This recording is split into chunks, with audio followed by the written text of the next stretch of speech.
ان دونوں کو خاموشی سے سنتی محروسہ کی آنکھوں میں ایک بار پھر رواں ہو چکے تھے۔ وہ دونوں آپس میں اس کی خاطر لڑ رہے تھے، دونوں کو ہی اس کی فکر تھی، مگر دونوں کی سوچ اور انداز ایک دوسرے سے بہت مختلف تھے۔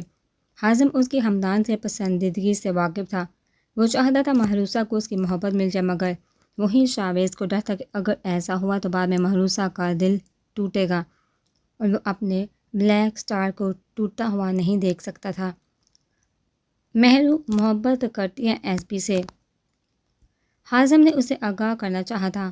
جانتا ہوں، اسی لیے کہہ رہا ہوں، شاویز نے سگریٹ کا گہرا کش لیتے دھواں خارج کرتے بے تاثر لہجے میں جواب دیا تھا۔ ایس پی نکاح نہیں کرے گا، وہ صرف ناٹک کر رہا ہے، یہ دیکھنے کے لیے کہ کیا محروسہ واقعی کوئی کھیل کھیل رہی ہے یا نہیں۔ حازم نے اپنی معلومات کے مطابق اپنے خیالات کا اظہار کیا تھا۔ بہت ایماندار ہے وہ، اپنی ڈیوٹی کے ہاتھ اپنی جان داؤ پر لگا سکتا ہے تو زندگی بھی لگا دے گا۔ میں یہ فیصلہ مہرو پر چھوڑتا ہوں، وہ جو کرنا چاہتی ہے کر سکتے ہیں، لیکن اگر اس سب میں مہرو کو نقصان پہنچا تو میں اس ایس پی کو نہیں چھوڑوں گا۔ لیکن اگر اس سب میں مہرو کو نقصان پہنچا تو میں اس ایس پی کو نہیں چھوڑوں گا، یہ بات یاد رکھنا تم لوگ۔ شاویز اپنی بات ختم کرتا کال ڈسکنیکٹ کر چکا تھا، جبکہ اس کی آخر میں بولی بات محروسہ کا دل چیر گئی تھی۔ میر سر، میں کیا کروں؟ محروسہ کے آنسو ایک بار پھر سے بہہ نکلے تھے۔ شاہ بالکل ٹھیک کہتا تھا، دل کے معاملے کو بیچ میں نہیں لانا چاہیے تھا، ہمیں بہت تکلیف دے گے۔ حازم لال آنکھوں کو سختی سے مینتے بولا تھا، جس میں محروسہ نے بھی اس کی بھرپور تائید کی تھی۔ تم ہاں بول دو اس ایس بی کو۔ حازم نے اپنے اندر کی بے چینی دور کرنے کے لیے سگریٹ سلگایا تھا۔ اگر انہوں نے مجھے نقصان، شاہ سر انہیں، محروسہ اس مقام پر آ کر خوفزدہ ہوئی تھی۔ وہ نہیں چاہتی تھی کبھی شاویز اور حازم کا ٹکراؤ اس کی وجہ سے ہمدان سے ہو، کیونکہ یہ تینوں ہی اس کے لیے زندگی کے برابر تھے۔ قسمت کے لکھے کو آج تک کوئی نہیں روک پایا۔ مہرو، خود کو ہلکان کرنے سے بہتر ہے وہی کرو جو تمہارا دل چاہتا ہے۔ مجھے شاہ کو ہمیشہ اپنے ساتھ ہی پاؤ گے، کوئی تمہارا بال بھی بیکا نہیں کر سکتا۔ تمہیں نقصان پہنچانے سے پہلے انہیں ہمارا سامنا کرنا پڑے گا۔ حازم ہمیشہ کی طرح اسے فل سپورٹ کرتا کال بند کر گیا تھا۔ ہبا میری جان، کیا ہوا آپ کو؟ آپ ڈنر کرنے بھی نہیں آئیں؟ کیوں شام سے خود کو روم میں قید کر کے رکھا ہوا ہے؟ نجمہ بیگم ہبا کے روم کے لائٹ آن کرتے اس کے قریب آئی تھی۔ اس کی حالت کو دیکھ ان کا کلیجہ منگوایا تھا۔ اس کی ایسی حالت انہوں نے تب دیکھی تھی جب اس نے اپنے باپ اور شوہر کو ایک ساتھ کھویا تھا۔ ماما، وہ ہبا ان کے قریب آنے پر اپنا ضبط کھوتی ان کے سینے سے لگی پھوٹ پھوٹ کر رو دی تھی۔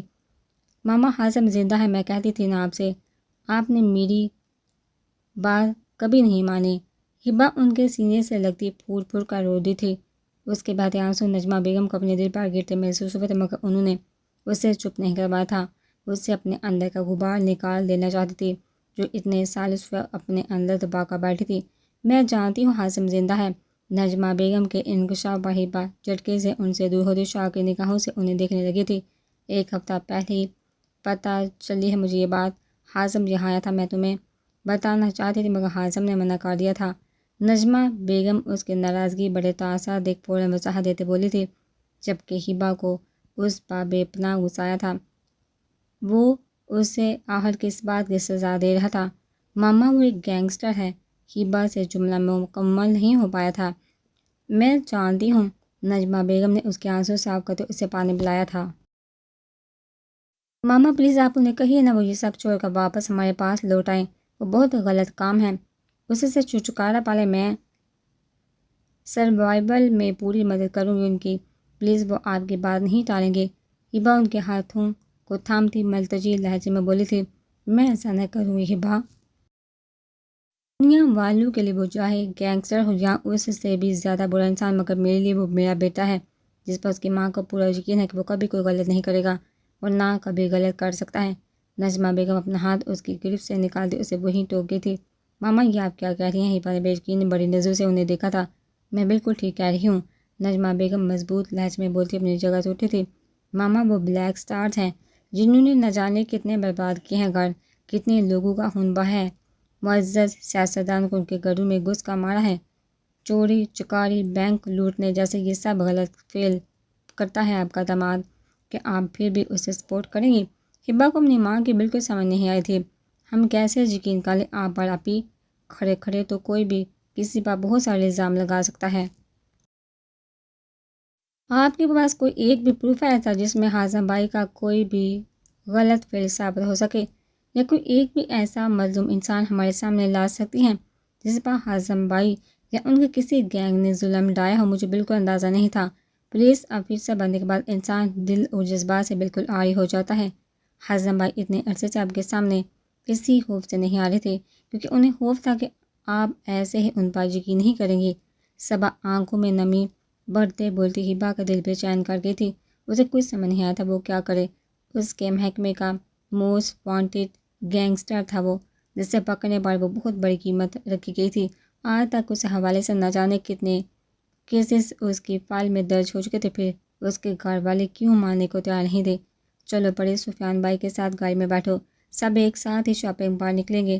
2 دن بعد پریسا کا نکاح تھا، جس کی شاپنگ کے لیے آج وہ سب خواتین ہی جا رہی تھی، اور ساتھ میں سفیان، حمد اور طلحہ بھی تھے۔ پریسا کی اس دن کے بعد سے سفیان سے کوئی بات نہیں ہوئی تھی۔ سفیان اس سے بات کرنا چاہتا تھا، مگر وہ خود اس سفیان کو زیادہ لفٹ نہیں کروا رہی تھی۔ اسے نہ جانا کہ اب سفیان کے ساتھ ہونے اور اس کے دیکھنے سے الجھن سی محسوس ہونے لگی تھی، اور وہ ستمگر اپنی ہٹ درمی اور دھمکی آمیز رویے کے ساتھ بھی اسے نہ جانے کیوں اچھا لگنے لگا تھا۔ اس کے دل و دماغ نہ چاہتے ہوئے بھی اس کے بارے میں سوچنے لگے تھے۔ اس وقت بھی بیٹھی وہ سفیان کے ساتھ ہی، مگر اس کا ذہن بھٹک بھٹک کر شاہ اسکندر کی جانب جا رہا تھا، جب اچانک سفیان نے اس کا ہاتھ تھامتے اسے اپنی جانب متوجہ کیا تھا۔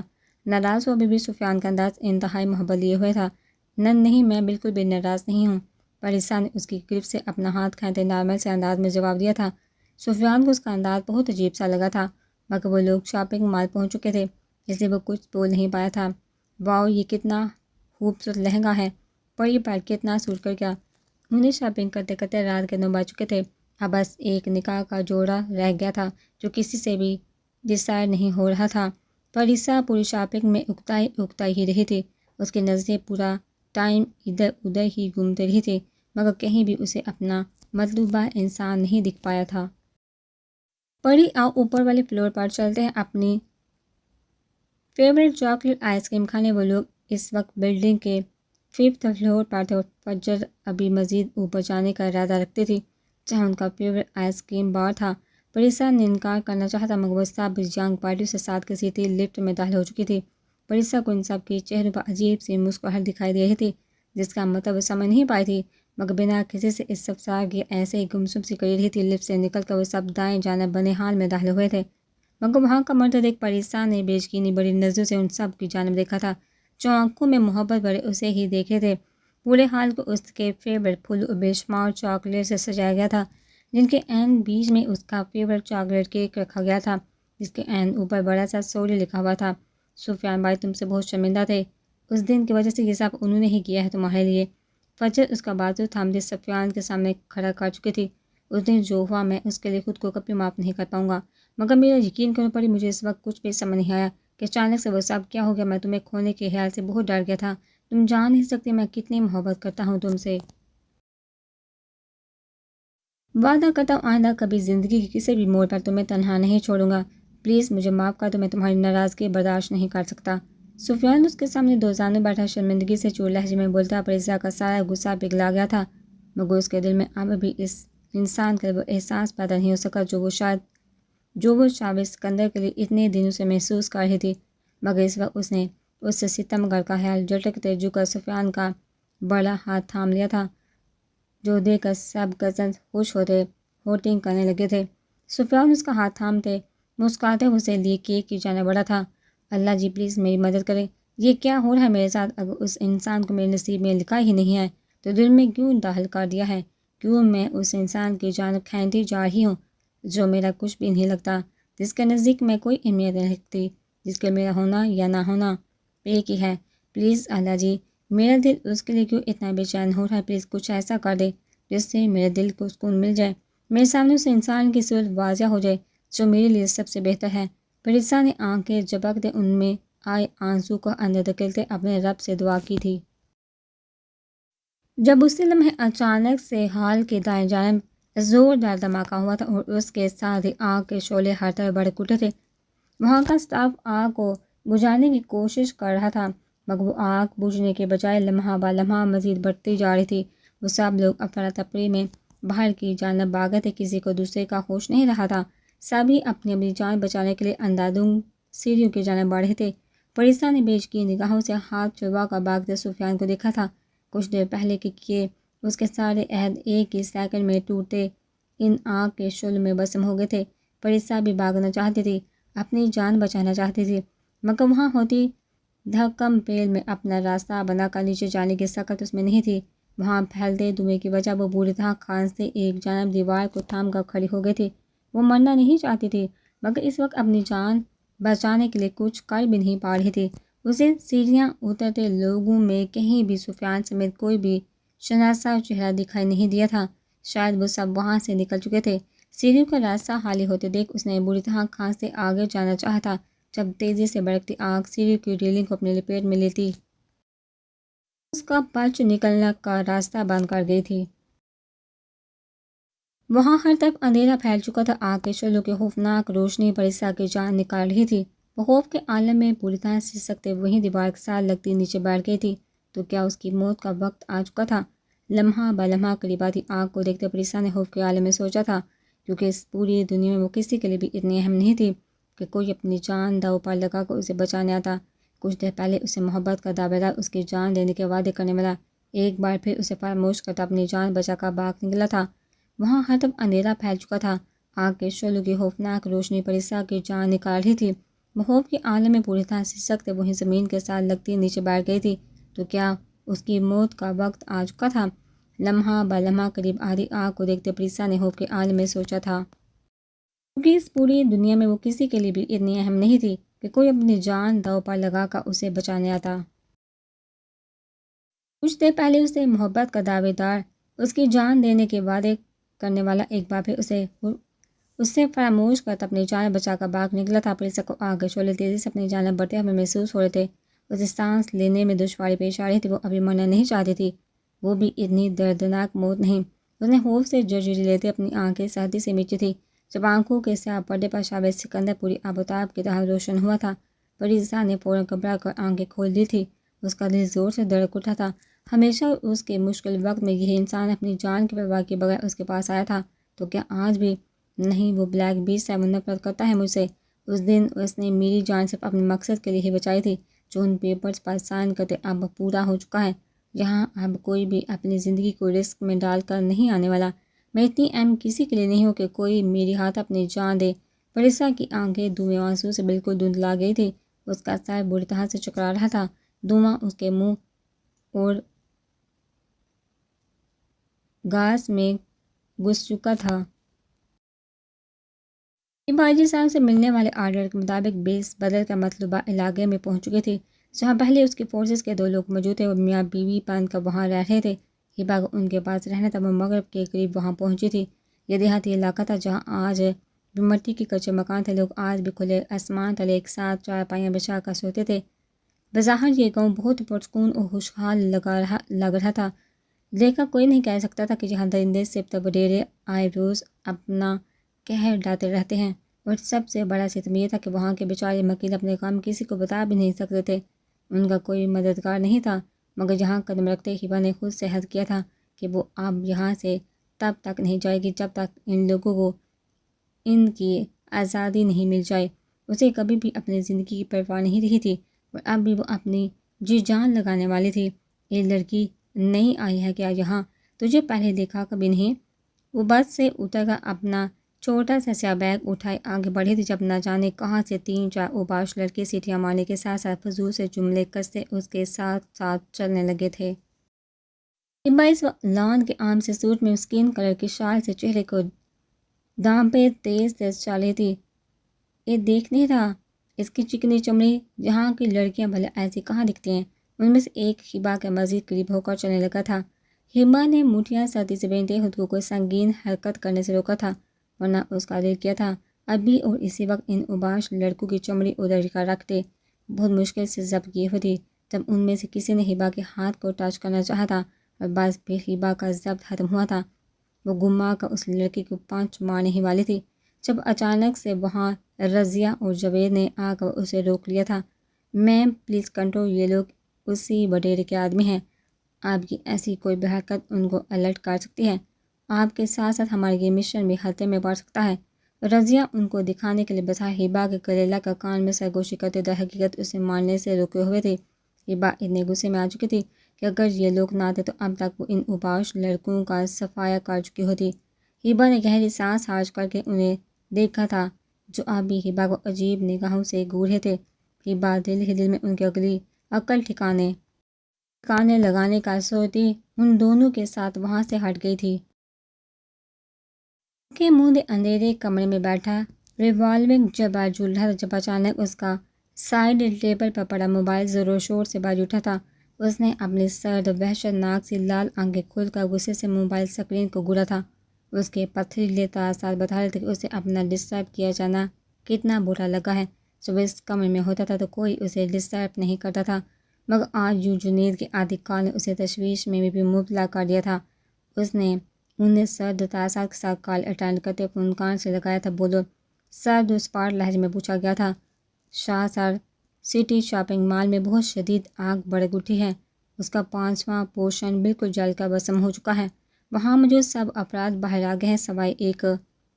جنید نے بہت ڈرتے ڈرتے اسے اطلاع دی تھی کیونکہ شاہبیز نے اسے ہی پریسا کے آس پاس رہنے کا کہہ رکھا تھا۔ جبکہ اس کی بات سنتے شاہبیز کو اپنے دل و دماغ میں آگ بھڑکتی محسوس ہوئی تھی۔ وہ جھٹکے سے اپنی جگہ سے کھڑا ہوا تھا، کسی انہونی کے احساس سے اسے اپنا دل بند ہوتا ہوا محسوس ہوا تھا۔ وہ انسان پریسا افندی ہے، جنید نے کمزور سی آواز میں اسے بتایا تھا۔ شاہبیز نے مٹھیاں بھینجتے سہتے سے اپنی آنکھوں کو میچ لیا تھا۔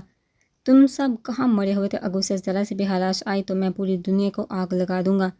پریسا افندی کو چوٹ پہنچانے کا حق صرف اور صرف شاہبیز سکندر کو ہے، اسے سزا صرف میں سنا سکتا ہوں اور کوئی نہیں۔ شاہبیز موبائل کو کھینچ کر دیوار پر مارتا اتنے زور سے دوڑا تھا کہ پورے بلیک ہاؤس کے در و دیوار لرز اٹھے تھے۔ وہ تیز قدموں سے باہر نکلا تھا، اس کی آواز سن کر سارے گارڈز اور ملازمین باہر آ چکے تھے۔ آج بہت دنوں بعد سب شاہبیز کو بلیک بیسٹ کے روپ میں واپس آتا دیکھ رہے تھے، جو اپنی گاڑی میں بیٹھتا بنا خود پر منڈلاتے ہاتھوں کی پرواہ کیے وہ وہاں سے نکل آیا تھا۔ اس کی آنکھوں کے سامنے اس وقت آگ میں جلوس سا بکھر رہا تھا جس میں اس کے ماں باپ اور بہن کو پریسا کے باپ نے زندہ چلایا تھا، جس شخص سے وہ شدید نفرت کرتا تھا، مگر آج پھر ویسے ہی آگ اس شخص کی بیٹی کو جھلسانے کے لیے تیار تھی۔ لیکن شاہبیز سکندر کے اندر کی آگ اس بات سے کم ہونے کی بجائے مزید بڑھ گئی تھی۔ اسے تو خوش ہونا چاہیے تھا، اس کے دشمن کی بیٹی کا انجام بھی ویسا ہی ہو رہا تھا، مگر اس کا دل اتنی تکلیف میں کیوں تھا وہ سمجھ نہیں پا رہا تھا۔ ہوا کے دوش پر ڈرائیونگ کرتے نہ جانے کتنی بار اس کی گاڑی ٹکراتے ٹکراتے بچی تھی۔ 30 منٹ کا فاصلہ 10 منٹ میں طے کرتا وہ وہاں پہنچا تھا۔ اس کی نظریں 5ویں پورشن پر لگی آگ پر جمی ہوئی تھی۔ حسن بھی جنید کی اطلاع پر اسی وقت وہاں پہنچا تھا۔ وہاں عجیب سی افراتفری مچی ہوئی تھی، لوگوں کا بڑی تعداد میں رش موجود تھا۔ شاہبیز حسن باغ کا اندر کی جانب بڑھتے شاہبیز کے قریب آیا تھا، جنید بھی اس کے ساتھ ہی تھا۔ وہ دونوں ہی نہیں چاہتے تھے شاہبیز اندر جائے کیونکہ اطلاعات کے مطابق 5واں پورشن پوری طرح جل چکا تھا، وہاں اب کوئی شے بھی سلامت نہیں بچی تھی۔ شاہبیز رک جاؤ، میری بات سنو، تمہارا اندر جانا خطرے سے خالی نہیں، آگ ہر شے کو تباہ کر چکی ہے۔ حازم نے اسے بازو سے جکڑتے وہیں روکنا چاہا تھا، جس پر شاہبیز نے پلٹ کر اسے خون شام نگاہوں سے دیکھا تھا۔ تم مجھے اندر جانے سے روک رہے ہو، یہ جانتے ہوئے بھی کہ اندر پریسا افندی موجود ہے۔ شاہبیز نے چبا چبا کر لفظ ادا کرتے اس کی گرفت سے اپنا بازو چھڑوایا تھا۔ تم تکلیف ہی دینا چاہتے تھے نہ اس لڑکی کو، اسے اس کے باپ کی غلطی کی سزا مل چکی ہے، تمہارا انتقام قدرت نے برا کر دیا ہے۔ حازم اس کے آگے آن کھڑا ہوتا اسے جانے سے روک گیا تھا۔ شاہبیز کو حازم پر اتنا غصہ کبھی نہیں آتا جتنا اس وقت آ رہا تھا۔ شاہبیز سکندر اپنا انتقام خود لیتا ہے اور پریسا افندی کی سزا بھی صرف میں تجویز کروں گا۔ یہ آگ شاہبیز سکندر کے ہوتے ہوئے پریسا افندی کا ایک بال بھی پھیکا نہیں کر سکتی۔ میں نہیں چاہتا میں تم لوگوں کے سامنے بیس بنوں، اس لیے تم دونوں ہٹ جاؤ میرے راستے سے، کیونکہ اگر آج پریسا افندی کو کچھ ہوا تو شاہبیز سکندر برباد ہو جائے گا۔ شاہبیز کی بات سن کر وہ دونوں سکتے میں آ چکے تھے۔ شاہبیز خود بھی نہیں چاہتا تھا کہ نہ جانے وہ ان کے سامنے اتنا بڑا اعتراف کیسے کر گیا تھا، وہ اعتراف جو آج تک اس نے اپنے سامنے بھی نہیں کیا تھا۔ مہروسہ کھڑکی میں کھڑی دور اندھیرے میں جلتی چھوٹی چھوٹی روشنیوں کو دیکھ رہی تھی۔ آج اس کا دل بہت زیادہ اداس تھا۔ اس نے نسیم بیگم کی رضامندی پر حمدان صدیقی کے پرپوزل کا ہاں میں جواب دے دیا تھا۔ مگر اس کے بعد سے اس کا دل پوری طرح سے بے سکون ہو چکا تھا۔ ہمدان صدیقی کے ساتھ یوں دھوکے سے شادی نہیں کرنا چاہتی تھی۔ وہ جانتی تھی ہمدان بھی اسے اس کے ساتھ کھیل کھیل ہے، مگر پھر بھی محروسہ کے لیے نکاح کا رشتہ بہت اہمیت رکھتا تھا۔ وہ اس میں دھوکہ ہی نہیں لانا چاہتی تھی۔ وہ ہمدان کو بتانا چاہتی تھی وہ اس کی پھوپھوزاد نہیں، نہ ہی اس کے قابل ہے۔ نسیم بیگم نے ہمدان صدیقی کی کار میں داخل ہونے میں اس کی صرف مدد کی تھی۔ 1 سال پہلے اس نے نسیم بیگم کی بیٹی اجالا کو گنڈوں کے ہاتھوں اغوا ہونے سے بچا کر اسے باحفاظت گھر پہنچایا تھا، جس کی وجہ سے نسیم بیگم اور ان کے گھر والے اس کے بہت زیادہ مشغول ہوئے تھے، اور نسیم بیگم ایک طرح سے اسے اپنی بیٹی مان چکی تھی۔ ایک دن محروسہ کو ایک مشن میں ٹانگ پر گولی لگی تھی۔ اس کا بہت زیادہ خون بہہ گیا تھا۔ وہ اس وقت اپنے پیچھے لگی پولیس کی وجہ سے نہ تو ہاسپٹل جا سکتی تھی، نہ ہی اس ایریے سے نکل سکتی تھی۔ حازم مشاور سے بھی اس وقت وہ کنٹیکٹ نہیں کر پائی تھی۔ تب اسے آخری راہ نسیم بیگم کا گھر ہی نظر آیا تھا۔ وہ اسی زخمی حالت میں آدھی رات کو ان کے دروازے پر جا پہنچی تھی۔ وہ سب اسے اس حال میں دیکھ گھبرا گئے تھے، لیکن نسیم بیگم نے سگی ماں کی طرح اس کی دیکھ بھال کی تھی۔ اپنی پڑوسن کو بلا کر نہ صرف اس کا علاج کروایا تھا بلکہ اس پولیس والوں سے بھی چھپا کر رکھا تھا۔ محروسہ 2 دن بعد ہوش میں آئی تھی، مگر ان 2 دنوں میں نسیم بیگم اور ان کے گھر والوں نے جس طرح محروسہ کا خیال رکھا تھا، وہ ان کا یہ احسان ہمیشہ کے لیے اپنے دل میں محفوظ کر گئی تھی۔ اس نے ان سب پر خلوص لوگوں کو اپنی اصلیت بتا دی تھی۔ وہ انہیں دھوکہ نہیں دینا چاہتی تھی، مگر اس کی ساری سچائی جان کر انہوں نے اس سے نفرت نہیں، پہلے سے بھی زیادہ محبت کی تھی۔ تب سے محروسہ ان کے لیے ان کی بیٹی جیسی ہی تھی۔ ہمدان سے ملنے کے بعد بھی اسے پتہ چلا تھا کہ ہمدان نسیم بیگم کا بھتیجا ہے، جو جان کر اسے بے پناہ خوشی ہوئی تھی۔ وہ ایک بار پھر محروسہ نسیم بیگم کی دہلیز پر مدد مانگنے جا پہنچی تھی۔ ہمیشہ کی طرح اسے اس بار بھی انکار نہیں کیا گیا تھا۔ نسیم بیگم کو اس پر پورا بھروسہ تھا۔ وہ اسے اجالا بنا کر اپنے ساتھ لے جانے کے لیے تیار ہو گئی تھی، لیکن محروسہ کی اصل پہچان کیا تھی، وہ یہ کبھی کسی کے سامنے نہیں آنے دینا چاہتی تھی۔ اس کی اس پہچان سے صرف حازم اور شاویز ہی واقف تھے۔ ان 2 لوگوں کے سوا وہ کسی کو نہیں بتانا چاہتی تھی کہ وہ ایک کوٹھے کی ناجائز پیداوار تھی۔ اس کی ماں شکیلہ بائی اپنے وقت کی بے حد حسین اور جانے مانی طوائف تھی۔ محروسہ کا باپ ایک بہت بڑا رئیس زادہ اور ایک بہت برا انسان تھا، جس نے کچھ عرصے اس کی ماں کو اپنے ساتھ رکھا تھا، مگر اپنا نام نہیں دے پایا تھا۔ محروسہ سے بڑی 2 سوتیلی بہنیں بھی تھیں، جنہیں اپنے باپ کا علم بھی نہیں تھا۔ وہ دونوں بھی اب اپنی ماں کے نقش قدم پر چلتی طوائفیں بن چکی تھی، مگر محروسہ 15 سال کی عمر میں ہی وہاں سے فرار ہونے میں کامیاب ہو چکی تھی۔ وہ بے پناہ حسین تھی۔ یہ وجہ تھی کہ بہت سے گاہک اتنی چھوٹی سی عمر میں ہی اس کی ڈیمانڈ کرنے لگے تھے، جس کی وجہ سے اس کی سگی ماں نے اسے ڈرگس سیکھنے پر مجبور کر دیا تھا۔ مگر محروسہ نے ایسے حرام زندگی جینے سے حرام موت کو گلے لگانا بہتر سمجھا تھا۔ وہ خودکشی کے ارادے سے کوٹھے سے فرار ہوئی، مگر اس کے مہربان رب نے شابر سکندر اور حازم سلاد کی صورت 2 فرشتوں کو اس کی زندگی میں بھیج کر اسے دنیا کی بہت ہی خوبصورت روح سے متعارف کروایا تھا۔ محروسہ کو یہی لگا تھا جیسے اس کے کوٹھے پر آئے باقی مرد انہیں حقارت سے دیکھتے تھے، ویسے ہی حازم اور شابر بھی اس کی اصلیت جان کر برا سلوک کریں گے، مگر ان کا محبت بڑا نرم رویہ محروسہ کے زخموں پر مرہم لگ گیا تھا۔ وہ اسے اپنی سگی بہن کی جتنی اہمیت اور محبت دیتے اسے اپنا تیسرا ساتھی بنا گئے تھے، جس کے بعد محروسہ کو اپنی بے مقصد زندگی میں جینے کا اصل مقصد مل گیا تھا۔ مگر محروسہ جانتی تھی اس کی اصلیت جان کا ہمدان صدیقی اس سے پہلے سے بھی زیادہ نفرت کرے گا۔ وہ ایک بار پھر اپنی زندگی کے بہت مشکل موڑ پر آن کھڑی ہوئی تھی۔ کئی آنسو پلکوں سے ٹوٹ کر بے مون ہوتے اپنی قدر کھو چکے تھے۔ محروسہ اپنے دل کو ہمدان صدیقی کی جانب سے پتھر بنانا چاہتی تھی، مگر وہ چاہ کر بھی کچھ ایسا نہیں کر پا رہی تھی۔ اس کا دل بس اس سنگ دل کی جانب ہی ہمک رہا تھا۔ شاہ سر ٹھیک کہتے ہیں، ہم جیسے لوگوں کے نصیب میں یہ محبت نہیں لکھی، یہ نرم اور پاکیزہ جذبہ صرف ہماری بربادی ہے اور کچھ نہیں۔ محروسہ بے دردی سے اپنے آنسو صاف کرتی نڈھال سی انداز میں بولتی کھڑکی کے پرد کے ساتھ سر ٹکا گئی تھی۔ کچھ دنوں بعد اس کا اپنی زندگی کے محبوب ترین انسان سے نکاح تھا، مگر اس کی بدقسمتی ہی یہی تھی کہ وہ اپنی زندگی کی سب سے بڑی خوشی پہ کھل کر مسکرا بھی نہیں سکتی تھی، کیونکہ وہ جانتی تھی عنقریب قریب وہ ہمدان صدیقی کا بے رحم روپ دیکھنے والی تھی۔ شاویز سکندر اس وقت بلیک بیس پناہ خود کو روکنے کی کوشش کرتے، راستے میں ہر چیز انسان کو ٹھوکر سے اڑاتا اوپر کی جانب بڑھ رہا تھا۔ سے سب لوگوں کو نکال دیا گیا تھا، کسی کو جانے کی اجازت نہیں تھی، مگر وہ سینکڑوں کی تعداد میں کھڑے گارڈ اس بلیک بیس کو نہیں روک پائے تھے، جو چاروں پورشن کو جالو پوشن کراس کرتا اب 5ویں پوشن کی بڑکتی آگ میں کودنے کو تیار کھڑا تھا۔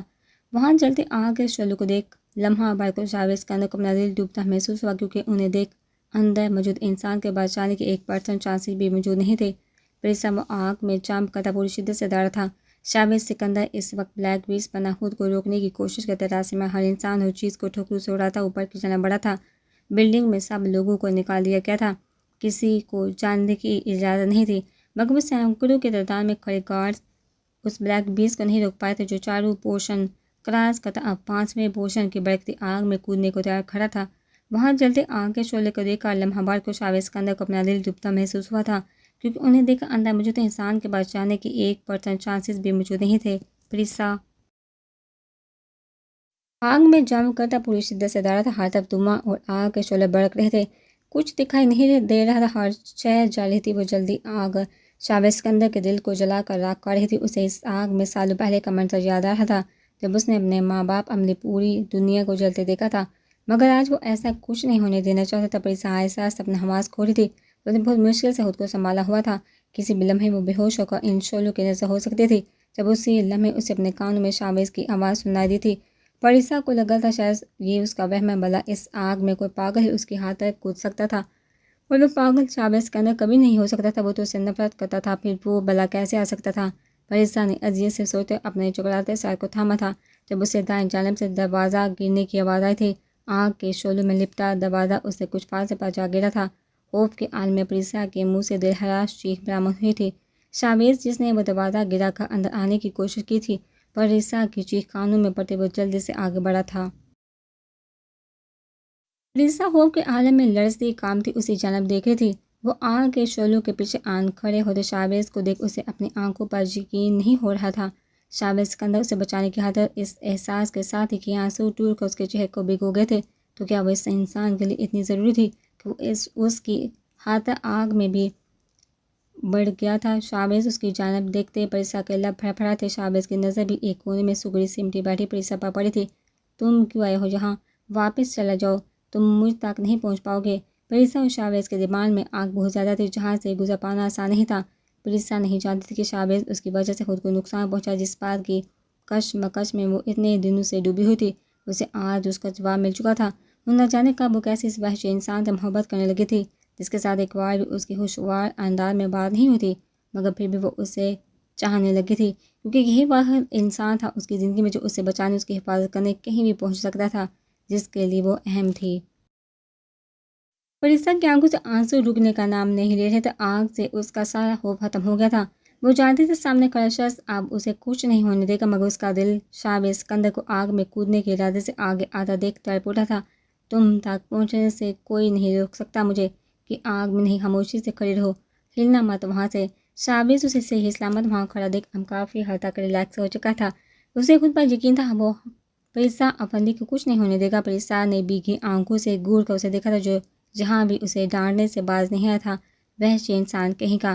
پریسا رونے کے بیچ اسے اس کے لقب سے نوازنا نہیں بھولی تھی۔ آگے مت آنا۔ شاویز اونچی آواز میں اسے ایک بار پھر وارن کرتا آگ کی جانب بڑھا تھا۔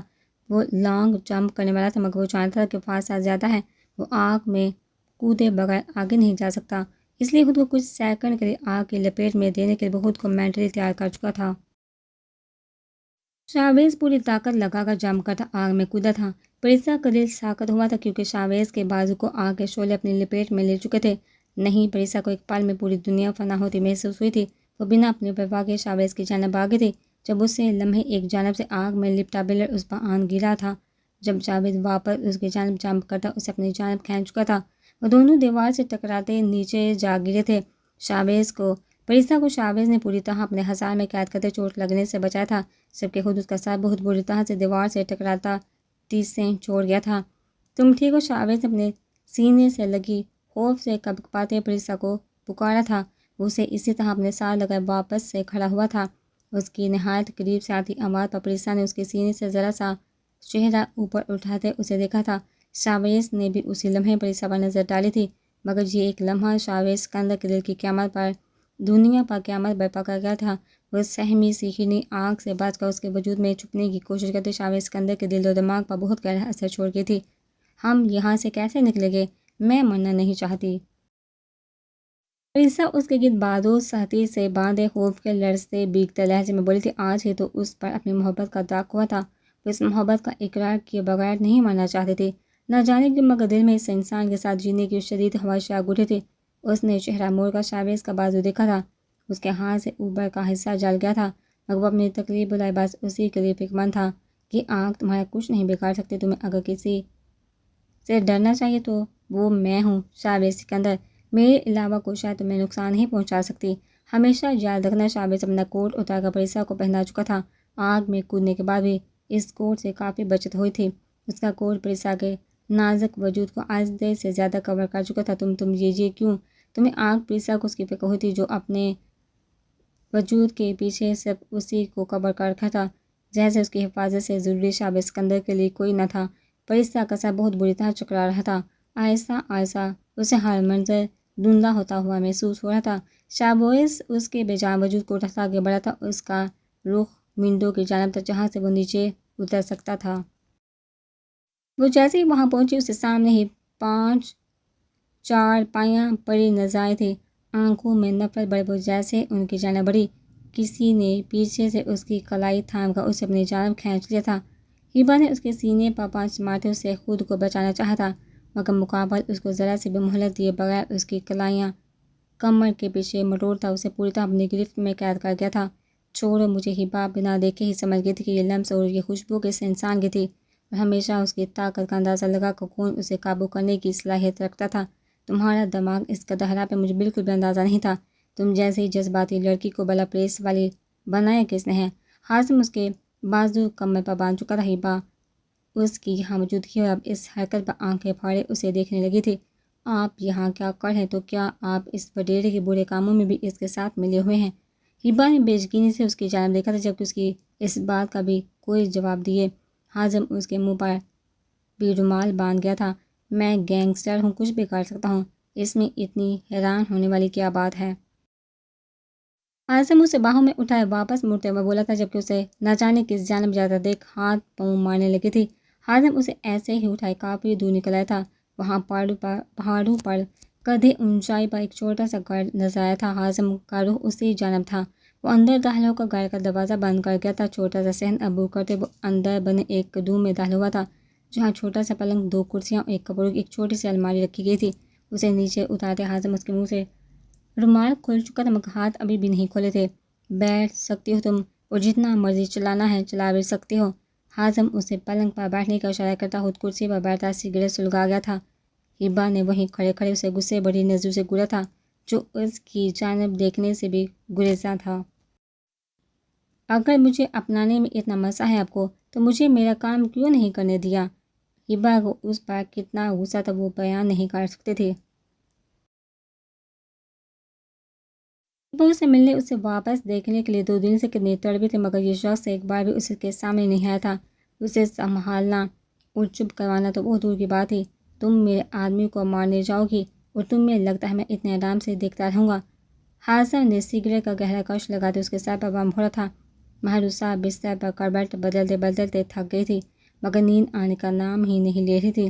جب آخرکار تنگ آ کر وہ بیڈ سے اٹھ آئی تھی، روم سے نکل کر وہ بے مقصد کوریڈور میں چکر کاٹتی ٹیرس پان کھڑی ہوئی تھی، جب اس کی نظر گیٹ سے ذرا فاصلے پر بنی انیکسی کے ساتھ بنائے گئے جم خانے پر پڑی تھی۔ فرض سے ہی اسے پتہ چلا تھا کہ جم خانہ خاص طور پر ہمدان کے لیے بنوایا گیا تھا، مگر رات کے اس پہر جم خانے کی لائٹ آن دیکھ مہروسہ کا حیرت ہوئی تھی۔ اس کی خیال بے یقینی میں اس وقت بدلے جب اس نے مریم کو وہاں داخل ہوتے دیکھا تھا۔ یہ لڑکی اس وقت کیوں جا رہی وہاں؟ مگر لائٹ تو پہلے سے آن ہے، تو اس کا مطلب وہاں پہلے سے کوئی ہے۔ مہروسہ اس سوچ کے ساتھ ہی اندر سے جل بن اٹھی تھی۔ ہمدان صدیقی رات کے اس پہر تنہا مریم کے ساتھ تھا۔ مہروسہ کے اندر کی مشرقی لڑکی یہ بات برداشت نہیں کر پائی تھی۔ وہ فوراً نیچے کی جانب بڑھی تھی، تیزی سے سیڑھیاں عبور کرتے وہ نیکسی کی جانب بڑھی تھی، لیکن دروازے تک پہنچتے وہ وہیں رکی تھی۔ اسے اندر سے مریم کے ہنسنے کی آوازیں آ رہی تھی۔ مہروسہ کی آنکھیں نم ہوئی تھی، وہ چاہتی تھی کہ ہمدان صدیقی اپنی دلی رضامندی سے شادی بالکل نہیں کر رہا تھا، مگر وہ کسی اور سے محبت کرتا تھا۔ یہ بات بھی مہروسہ کے لیے بہت زیادہ تکلیف کا باعث تھی۔ مجھے جلد از جلد اپنا کام مکمل کر کے یہاں سے جانا ہوگا، میں مزید یہاں رہ کر خود کو مزید کمزور نہیں کر سکتی۔ میں ایک طوائف کی بیٹی ہوں جس کے لیے نہ تو محبت بنی ہے اور نہ ہی ہمدان صدیقی جیسا باکردار قبول جسے باکردار قبول کرے گا۔ میرے پیارے پروردگار، کیوں لکھی آپ نے محبت کی عزیز میری قسمت میں، یہ جانتے ہوئے بھی کہ میری محبت کو قبول نہیں کیا جائے گا۔ مہروسہ بلکتی آواز کے ساتھ وہاں سے پلٹ آئی تھی۔ ارے اجالا، تم یہاں؟ مہروسہ ابھی آدھے راستے میں ہی پہنچی تھی جب اسے مریم کی حیران سی آواز سنائی دی تھی۔ نہ چاہتے ہوئے بھی اسے واپس مڑنا پڑا تھا۔ مریم کے ساتھ کھڑے ہمدان کو کھڑا دیکھ مہروسہ نے مٹھیاں بیچ کر اپنے غصے کو دبایا تھا۔ سیاہ ٹراؤزر پر سیاہ بنیان پہنے، وہ رف سے خلیے میں بھی بہت ہینڈسم لگ رہا تھا۔ اس کا لمبا چوڑا کثرتی وجود بہت ہی متاثر کن تھا۔ ہاں، وہ مجھے نیند نہیں آ رہی تھی تو میں باہر آ گئی، مہروسہ نے فوراً بہانہ بنایا تھا، جبکہ ہمدان صدیقی کی نظریں اس کی روئی آنکھوں اور بینچی مٹھیوں پر تھی۔ وہ اچھا، روم میں چلے جاؤ، بہت ٹھنڈ ہے، کہیں بیمار نہ پڑ جاؤ۔ گڈ نائٹ ہمدان، اسے سر سے پیر تک عجیب سے انداز میں گھوٹی مریم ہمدان کو مسکرا کر گڈ نائٹ کہتے وہاں سے نکل گئی تھی۔ مہروسہ بھی بنا ہمدان کی جانب دیکھے واپس پلٹنے ہی لگی تھی جب اس نے دیے جانے والے آرڈر پر مہروسہ نے گڑ کر اسے دیکھا تھا۔ اجالا، میرے لیے بلیک کافی بنا کر لاؤ، میں اندر ہی ہوں، اسے حکم دیتا وہ واپس پلٹ گیا تھا۔ اس کا حاکمانہ انداز بالکل شوہر والا تھا، جبکہ مہروسہ آنکھیں پھاڑے اس کی چوڑی پشت کو گور کر رہ گئی تھی۔ اپنی چہیتی سے ہی بنواتے نہ کافی جس کے ساتھ بیٹھ کر آدھی رات کو بڑے کہکے لگائے جا رہے تھے۔ ویسے تو بڑا شریف بنتا ہے یہ ایڈیٹ ایس پی، مگر ابھی ان لڑکی کے ساتھ ہوتے ساری شرافت ختم ہو جاتی ہے۔ ایسی کافی پلاؤں گی کہ ساری زندگی میری کافی کا ذائقہ منہ سے نہیں جائے گا۔ مہروسہ سے مریم و ہمدان کی یہ آدھی رات کی ملاقات ہضم نہیں ہو پائی تھی، اوپر سے اس کے دیے گئے آرڈر پر الگ جلتی بونتی وہ اندر کی جانب بڑھ گئی تھی۔ کو ایس پی صاحب کو ان کی فیوریٹ بلیک کافی بنا کر بھی دینی تھی نا۔ تھوڑی دیر بعد وہ ٹرے میں کافی کا مگ رکھے ہمدان کہ اس لگژری سے جمخانے میں داخل جہاں ایکسرسائز کی تمام جدید مشینیں موجود تھیں، مگر سامنے کا منظر دیکھ کر اس کا دل دھڑک سے رہ کہ مہروسہ سے مریم اور ہمدان کی آدھی رات کی ملاقات ہضم نہیں ہو پائی تھی، اوپر سے اس کے دیے گئے آرڈر پر الگ جلدی بنتی وہ اندر کی جانب بڑھ گئی تھی۔ آہر کو ایس پی صاحب کو ان کی فیوریٹ بلیک کافی بھی بنا کر دینی تھی۔ تھوڑی دیر بعد وہ ٹرے میں کافی کا مگ رکھے ہمدان کہ اس لگژری سے جمخانے میں داخل ہوئی تھی جہاں ایکسرسائز کی تمام جدید مشینز موجود تھی، مگر سامنے کا منظر دیکھ اس کا دل دھڑک سے رہ گیا تھا۔ ہمدان صدیقی باری باری ڈمپل اٹھائے اپنے کثرتی مسل کے ساتھ ایکسرسائز کرتا مہروسہ کی دھڑکنیں منتشر کر گیا تھا۔ اس کا نمایاں ہوتا کثرتی وجود بہت ہی متاثر کن تھا۔ مہروسہ کی آنکھیں حیران ہوئی تھی۔ یہ شخص اس کی ابدین چاہت اور اس کا ہونے والا شوہر تھا جس سے وہ بے پناہ محبت کرتی تھی۔ اس نے بے احتیاط ہمدان کی جانب سے نگاہیں پھیر لی تھی۔ اسے خوف محسوس ہوا تھا کہ کہیں اس کی اپنی نظر ہی نہ لگ جائے اسے۔ وہ جلدی سے کافی ٹیبل پر رکھ کر واپس پلٹنے ہی والی تھی جب ہمدان کی پکار نے اس کے قدم وہیں جکڑ لیے تھے۔ پکڑا تو اجالا، ہمدان کا انداز عجیب سا تھا جیسے وہ جان بوجھ کر اسے وہاں روک رہا ہو۔ مہروسہ اپنی بے قابو ہوتی دھڑکنوں کو سنبھالتی واپس پلٹ لی تھی۔ اس وقت ہمدان صدیقی کی جانب نہ دیکھنے سے گھبراتی وہ کہیں سے بھی بلیک سٹار نہیں لگی تھی جس کے کارنامے سن کر بڑے بڑے لوگ لرز اٹھتے تھے۔ وہ لڑکی اپنی محبت کے آگے بالکل چھوئی موئی سی بن گئی تھی۔ ہمدان صدیقی کے مقابلے وہ ایک الگ ہی مہروسہ بن جاتی تھی۔ وہ نے جیسے ہی ٹاول ہمدان کو دینے کے لیے آگے ہاتھ بڑھایا، ہمدان ٹاول کی جگہ مہروسہ کی کلائی اپنی گرفت میں لیتا اسے اپنی جانب کھینچ چکا تھا۔ مہروسہ اس کی ایسی کسی حرکت کے لیے بالکل بیدار نہیں تھی، سیدھی اس کے فولادی سینے سے جا ٹکرا تھی۔ اس نے گھبرا کر لال ہوتے چہرے کے ساتھ ہمدان کی جانب دیکھا تھا جو پوری طرح اس کی جانب متوجہ تھا۔ آپ کیا؟ مہروسہ نے گھبرا کر اس کی گرفت سے نکلنا چاہا تھا۔ تم مجھ سے اتنا گھبرا کیوں ہو رہی ہو؟ میں نے تمہیں یہاں صرف شکریہ ادا کرنے کے بلایا ہے۔ ہمدان کا لہجہ اس کے الفاظ کا ساتھ نہیں دے رہا تھا۔ مہروسہ کی کلائی پر بھی اس کی گرفت اس قدر سخت کہ مہروسہ کو اپنی کلائی ٹوٹی ہوئی محسوس ہوئی تھی۔ نہیں، میں تو اس کے نہایت قریب کھڑے مہروسہ کا دل اس بری طرح دھڑک رہا تھا کہ اس سے بولا بھی نہیں جا رہا تھا۔ میری بات کا مان رکھنے کے لیے شکریہ، تمہارا یہ فیصلہ آگے چل کر تمہارے لیے کتنا بہترین ہونے والا ہے تم سوچ بھی نہیں سکتی۔ ہمدان کا انداز گہرا طنز کیے ہوئے تھا۔ مہروسہ کو ہمدان کی باتوں سے گھبراہٹ محسوس ہو رہی تھی۔ اسے لگ رہا تھا جیسے وہ کچھ بہت بڑا کرنے والا ہے۔ اس سے پہلے وہ کچھ جواب دے پاتی، ہمدان کا موبائل بج اٹھا تھا۔ بنا اسے آزاد کیا ہمدان نے کال آن کرتے کان سے لگایا تھا۔ دوسری جانب سے نہ جانے کیا کہا گیا تھا۔ ہمدان کے چہرے پر ایک جاندار مسکراہٹ بکھر گئی تھی۔ ویری گڈ حماد، مجھے تم سے اسی بہترین کام کی امید تھی۔ اب بلیک سٹار کو وہ رائٹ ہینڈ چنید کسی قیمت پر بچنا نہیں چاہیے۔ کل تک مجھے وہ ہر حال میں اپنی قید میں چاہیے، زندہ یا پھر مردہ۔ ہمدان کے پاس ان کا مہروسہ کا دل کانپ اٹھا تھا۔ شاویز نے ان تینوں کے سوا کبھی کسی کا نام سامنے نہیں آنے دیا تھا۔ پھر بلا ہمدان جنید تک کیسے پہنچ گیا تھا؟ اور کیا وہ جنید کے اتنے قریب پہنچ گیا تھا کہ اسے پکڑنے کی بات کر رہا تھا؟ محروسہ کے لیے جنید بالکل بائیوں جیسا تھا۔ اس کے بارے میں یہ سب سنتے اس کا دل لرز اٹھا تھا، مگر اس وقت وہ بنا کوئی رد عمل دیے ایسے ہی کھڑی رہی تھی، مگر اس کی آنکھوں میں ابھرتی خوف کی لکیریں ہمدان سے چھپی نہیں رہ پائی تھی۔ آئی ایم سوری، ایک بہت اہم کال آ گئی تھی، میں نے تمہیں یہاں ایک بہت اہم بات کرنے کے لیے بلایا تھا۔ ہمدان کے بعد محروسہ نے مٹھیاں بیچ کر اپنے ہاتھوں کی کپکپاہٹ پر قابو پاتے بہت مشکل اس کی جانب دیکھا تھا۔ 1 ہفتے بعد کے بجائے میں نے ہمارا نکاح کر لکھوایا ہے، اور ساتھ رخ سے بھی ہمدان نے بہت ہی آرام سے اس کے سر پر بم بولا تھا۔ کیا محروسہ جو کل جنید کے پاس جا کر اسے اس خطرے سے بچانے کا دل ہی دل میں پلان بنا چکی تھی، ہمدان کے اس نئے انکشاف پر اس نے پھٹی پھٹی آنکھوں سے ہمدان کی جانب دیکھا تھا، جو اسے نکاح میں الجھا کر بہت بڑا کھیل کھیلنے والا تھا، مگر اتنی جلدی کیسے؟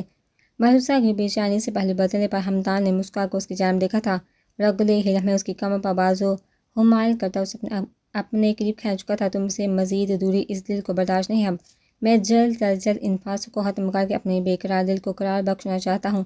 تم سوچ بھی نہیں سکتی میرے دل میں تمہارے لیے کتنی شدت بڑے جذبات ہیں۔ اس کا اندازہ کل میری دسترس میں آنے کے بعد ضرور ہو جائے گا تمہیں، اور میری شدتوں کا بھی۔ ہمدان اس کے کان کے لوگوں کو سے سر سے پیر تک منجمد کرتا وہاں سے نکل گیا تھا۔ سب کے محروسہ کتنے ہی لمحے اپنی جگہ سے ہل نہیں پائی تھی، پورا وجود اس سنگ دل شخص کی قربت پر لرز رہا تھا، اور دل آنے والے وقت کا سوچ جیسے رکتا ہوا محسوس ہوا تھا۔ کچھ غلط ہونے کے ساتھ سے اس کے تن بدن میں بے چینی بڑھ گئی تھی۔ ہمدان کے انداز بتا رہے تھے وہ کسی قیمت پر جنید کو چھوڑنے والا نہیں تھا، اور اگر جنید کو کچھ ہوتا تو شاویز و حازم ان کو نہیں چھوڑنے والے تھے، اور یہی ہمدان کرنا چاہتا تھا، ان دونوں کو اپنے سامنے لانا چاہتا تھا۔ اگر ایسا ہو جاتا تو بہت بڑی انہونی ہو جاتی۔ محروسہ اپنا سر پکڑتی وہیں بیٹھ گئی تھی، ہر طرف سے نقصان اسی کا ہونے والا تھا۔ شاویز پریسا کو لا کر گاڑی میں ڈالتا اس ایریے سے نکلتا سیدھے بلیک ہورس کی جانب بڑھ گیا تھا۔ اس کا انداز بتا رہا تھا کہ وہ اس وقت کس قدر غصے کے زیر اثر ہے۔ اس کے ہونٹ سختی سے بھینچے ہوئے اور کن پٹی کی رگیں باہر کو ابھری ہوئی تھی۔